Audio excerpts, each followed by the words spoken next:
Welcome to this week's midweek talk-through edition of Young Gun. I am Demetri. Bomani Jones is going to join me in just a moment. First, though, I've got to tell you about our friends at Graffiti. They are the ones that make the show possible. And listen, every week, Lauren and I tell you they're a great place to watch football on Sundays. 19 TVs, so you're not going to miss a second of the action. And every friend group has that one person that is less into football than everyone else, right? Well, look, Graffiti is not your typical sports bar. It's not a sports bar at all. High-end cocktails, axe throwing, there is literally something for everybody at Graffiti on a Sunday, no matter how into football you are. Look, they're the Sunday drink specials. Bourbon pours aplenty at Graffiti at different price points for what it is you are looking for. Plus weekly prizes and beer specials as well. If you have not checked out Graffiti on a football Sunday, why not do it next week? 158 East Cedar Street in downtown Cary. Support them because they support us. Graffiti, spirits, axes, and art.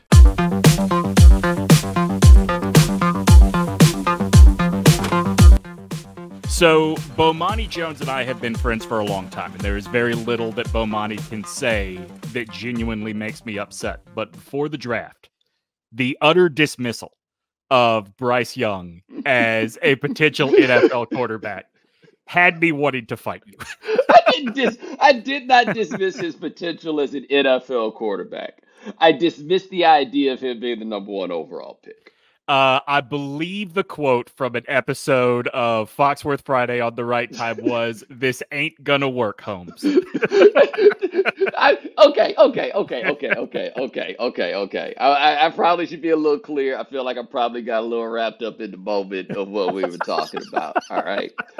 But I'm looking at that draft and I'm seeing Stroud and I'm seeing AnthonyRichardson, where I just feel like you got to bet on that. It may work, it may not work, but everything is there and you've got to bet on it. And what you had to bet on with Bryce Young, and something that I think was possible, but I've literally seen happen one time in my life, is he's got to be Drew Brees.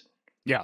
Like with that body and that skill set, he had to be Drew Brees. And I think the thing that worried me about him is that he's college athletic, but I don't know if he was NFL athletic. Like Baker Mayfield's a good example of this.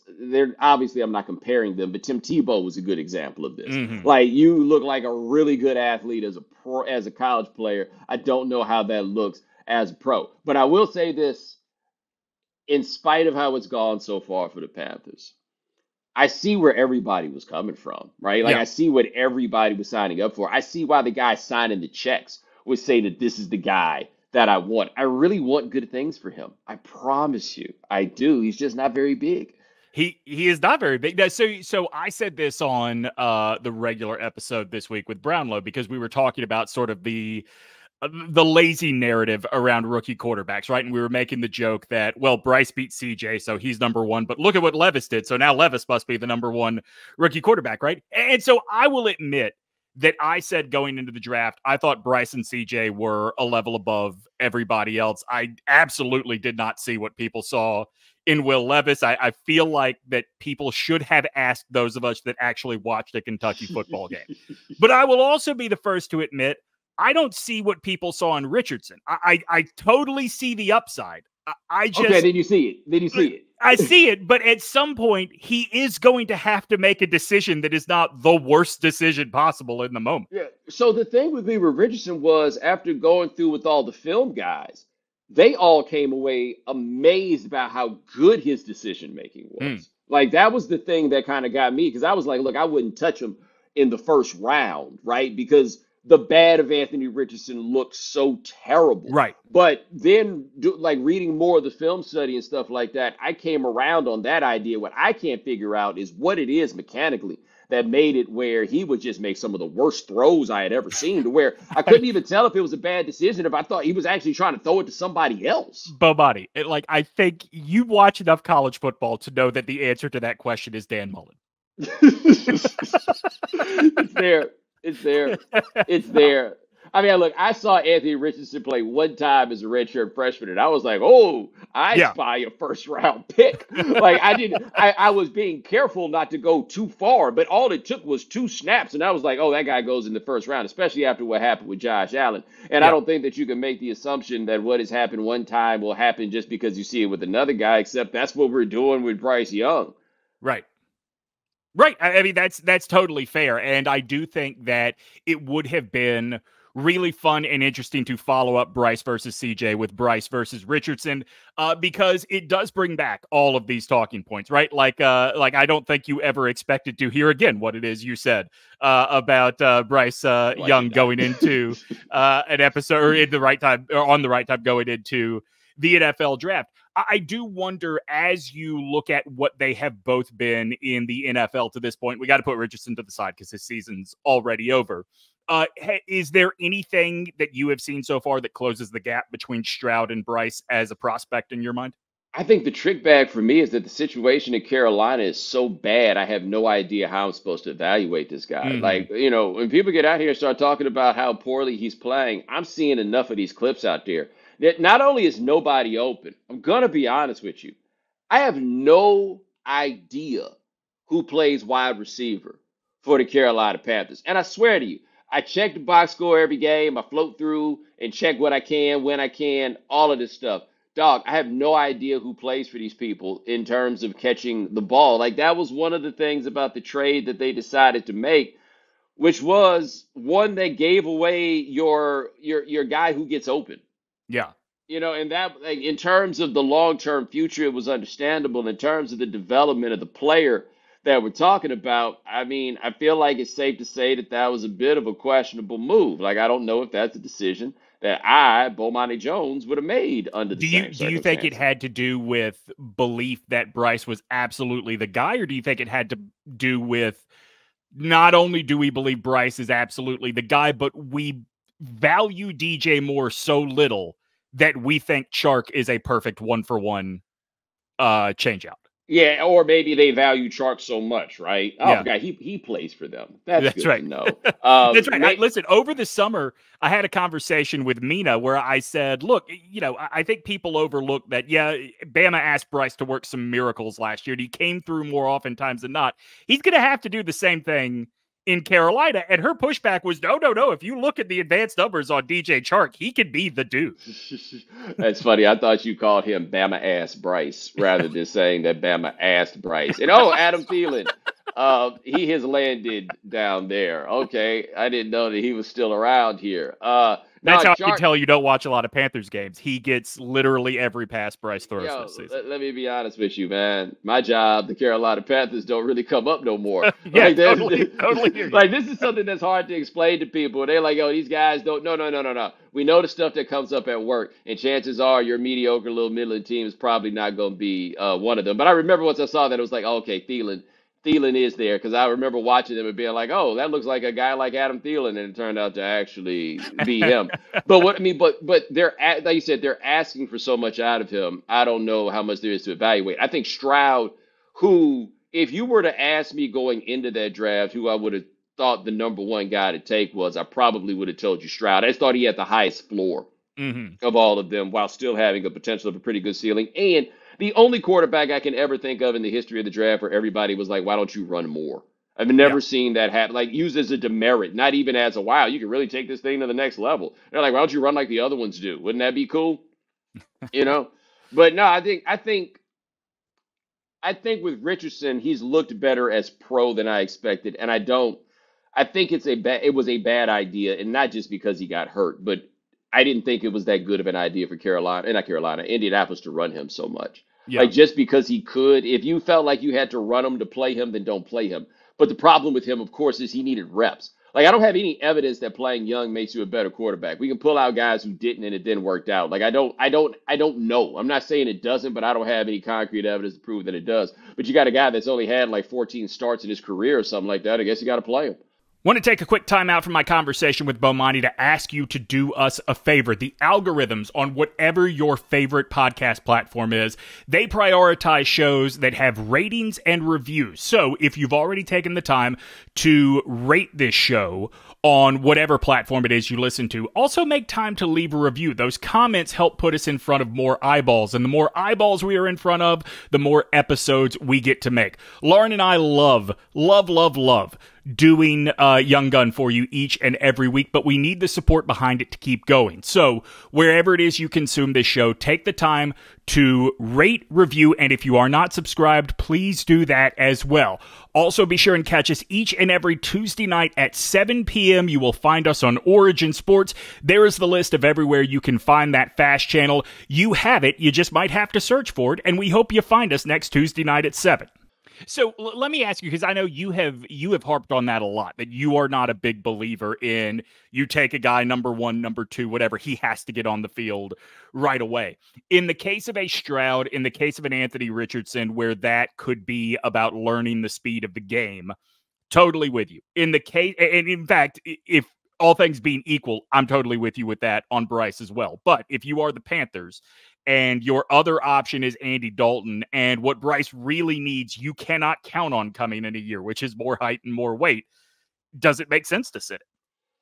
Well, to me, if the dudes aren't going to get open and the guys up front don't block well, then it does, because all you're doing is throwing them out there to get hurt in a situation, again, where I question whether you actually get to evaluate anything. Like, that's my thing, is he in a situation to improve? Forget about thrive, right? Improve, because you can put a guy in a situation to thrive that isn't necessarily one to improve. Some will make the argument that's what happened with Robert Griffin in 2012, that it was an offense that he could thrive in, but ultimately demonstrated itself to not be one that he could improve in. And I'm not blaming his coaches for that, but I'm just, giving that as an example of what it is. But there were games and clips that I saw early where I asked the question, is there any point in playing him if it's going to look like this? Like, I'd say this game against the Texans, from the bit that I saw of that, was the first time that I was like, oh, okay, there's a point in playing him. Okay, maybe you should go ahead and do that. Because otherwise, they're just, for what other than selling tickets?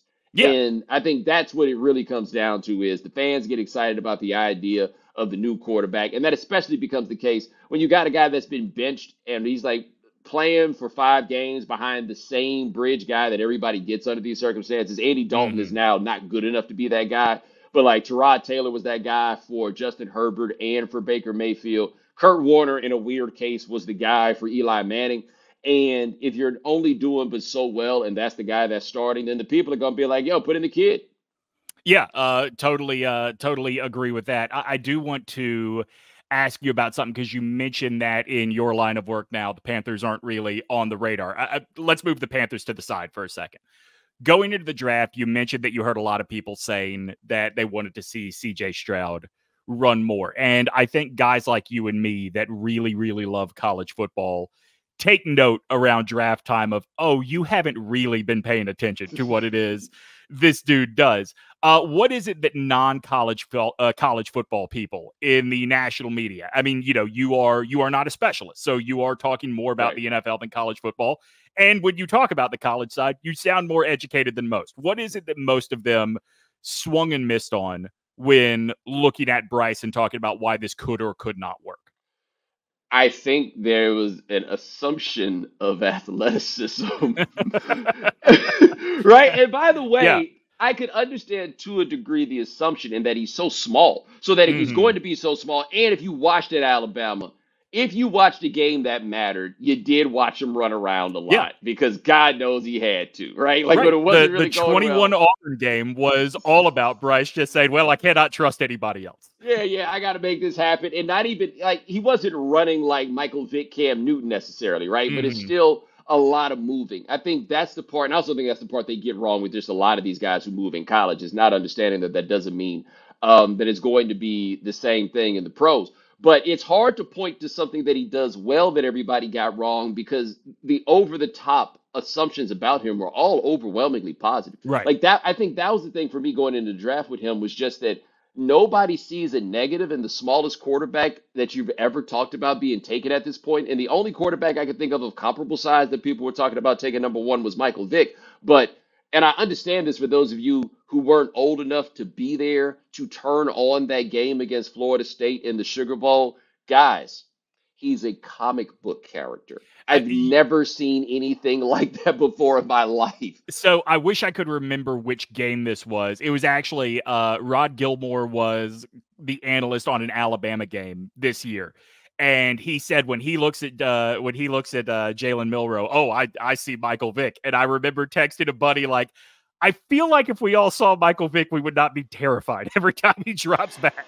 Woo! I mean, the thing about Vic with that also, because Milroe's got a lot more to work with. Like what I realized when they finally figure it out in the second half is like, wow, those receivers, they're just like all those Alabama receivers that look exactly the same as the guy that they replaced. This same 5'11", 195, right. Built like just Jack Diesel, perfect route running sorts of dudes. Like I still see the potential for Milroe. I still see that it could come together. But yeah, Michael Vick.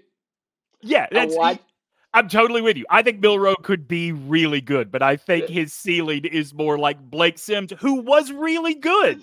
We don't have to overdo it. Like, he's more physically talented than Sims. Like, he's more prototypical. Yeah. Like, he's bigger, stronger in that way. I saw Michael Vick in Florida State at the time. Like, it's like it was I don't even know the comp really, but like 99 level Florida State's a level of talent that was just so much farther ahead of everybody else out there. And he made, I want to say, 2 dudes tear their ACLs in that game. A dude we'd never heard of out there playing with an intramural squad. Right. That was an intramural squad of dudes that he had on that team. Yeah, it was. I mean, it is very similar to Cam in 2010 at Auburn, right? Talk about an intramural squad. And actually, that was actually more of an intramural squad than Virginia Tech had in 1999. The only other 2 guys drafted from that squad, one of them was Nick Fairley, who washed out quickly in the NFL, and like, not to be crass, but the other one is dead, right? I mean, like, there wasn't a whole lot of talent. And they were 7th rounders, and it's like it is not just, we're not just talking about the next draft. We're talking about all the drafts. You can be like, oh, Michael Dyer. Michael Dyer was a 5'9" running back that didn't figure it out at any of the other places that he ended up with, and they won the SEC. Yeah, and in that championship game, won it going away. All right, I want to turn this to the Panthers real quick. Just 2 quick questions for you, because you're really good at cutting through the bullshit on some of this. When it was announced that ThomasBrown was taking over play calling duties, first thing I heard was, oh, like, maybe this is a better play caller for Bryce, but what's going to happen is that he is going to become a hot coaching candidate. He was already a hot coaching candidate. Last year, we heard his name a lot. And I wonder how much of that is about ThomasBrown really understanding the intricacies of offense, because this is his first OC job in the NFL. And how much of it is he's really good in the locker room with guys, and hey, he's a name we can trot out there for the Rooney Rule. Well, I think that perhaps that part could get there, right? Like, I'm not nearly as familiar with him, like, as coach. Yeah. I know this, though, and this becomes a fascinating test case. He has the Sean McVay seal of approval.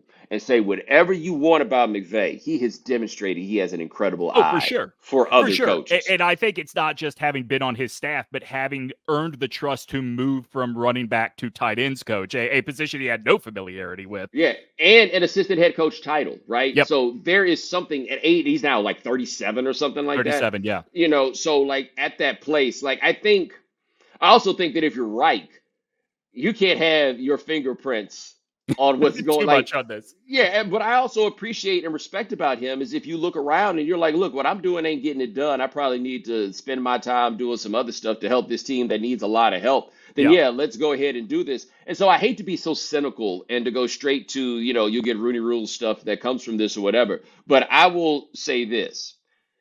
If they let the black dude call the play, somebody thinks really highly of him. Take Brian Johnson, for example, in Philadelphia. And I know that he's taken some criticism for like red zone play calling there. Brian Johnson was impressive enough that Kyle Whittingham made him offensive coordinator at 25 at Utah. And you could look at some of the bounces his career took after that or whatever. My point being, he was impressive enough that somebody looked at him at age 25 and handed him the keys. Yeah. Right. That says something about ThomasBrown. You know what I mean? Yeah. All right. Last thing I want to get your opinion on. How much in Charlotte, in North Carolina, do you have to be hated for the mid-game or halftime ceremony to induct Julius Peppers, Mushin Muhammad, and Sam Mills into the Ring of Honor to be littered with booze just because DaveTepper is on the field? Man, that's wild. And Tepper had to know he couldn't go out there, right? That's what I told Lauren. Like, she doesn't believe me. Surely he knew what was coming. You had, and maybe he didn't. Like maybe he totally had missed. And by the way, you're coming after Mister. I mean, keep it in mind that this is a city where the owner of the NBA team got caught in a sex scandal, and they wrote off the entire league Yeah. as a result of that. Like, this is still a Billy Graham city in large part, and Jared Richardson had to get run out of there on some, real salacious circumstances. And Tepper came in there. I mean, what all has Tepper done? Ran off Cam Newton, hired Matt Rule. I'm actually, as you say this, I'm trying to think of like what it is that he's got to hang his hat on. But I know this: when they shut down the Georgia Dome, they did a celebration, and MichaelVick came back. And you gotta understand, it's still complicated, right? Yeah. It's still complicated. So to prevent them from booing Michael Vick, they put him on a car with Roddy White. Right. Because everybody loves Roddy White, and they would not boo Roddy White. If you're Tepper, you had to engineer something like that. Like they booed you over the memory of a dead man. Yeah. Yeah. I mean, that's the thing. I watched that during the replay on Fox. And my first thought was, like, how do you not invite Marty back for the day? Like, he's the one that put all these guys together. He is, he was disappointing. His exit was disappointing, but he's largely still liked by the fan base. Just let someone else be in the spotlight. Yeah, people like Marty. Like, by and large, they brought him back. He came back the second time, right? That's right. People, I'd also just like to take note, and I don't know exactly how the Panthers do things, but you just wait with Pep until he goes into the Hall of Fame, and then you full on retire his number. Like you'll ultimately need to do with Steve Smith. Like there's no need for this intermediate Ring of Honor step with a no-brainer Hall of Famer.